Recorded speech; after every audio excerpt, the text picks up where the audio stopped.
In the blink of an eye, all of a sudden you see a big ball of fire is storming through the New York Times Square. Picture this, a big earthquake, a radiant ball of fire in the sky, suddenly shrouded by an ominous black cloud.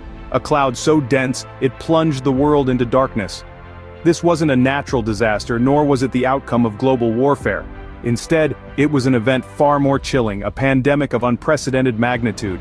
A silent predator that swept across continents, leaving not a soul untouched. This was the event that led to the extinction of humanity. Imagine waking up to this reality.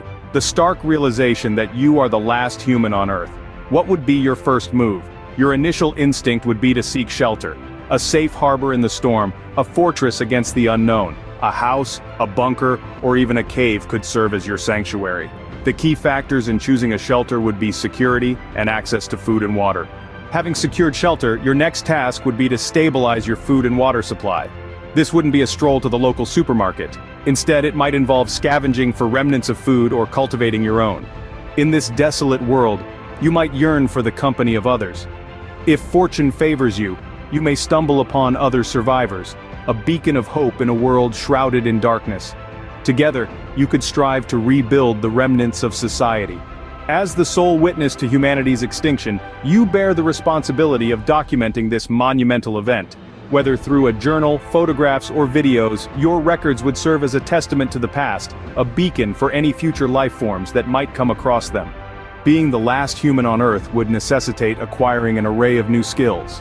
You might need to become a farmer, a hunter, a mechanic even, adapting to the demands of a world without the conveniences of modern society. Once your basic needs are met, the world would be yours to explore. Imagine traversing the desolate cityscapes, the abandoned relics of a once bustling society.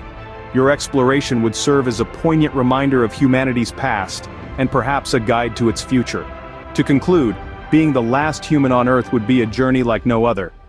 Your first moves would involve seeking shelter, securing food and water, possibly finding other survivors, documenting the events, learning new skills, and exploring the world.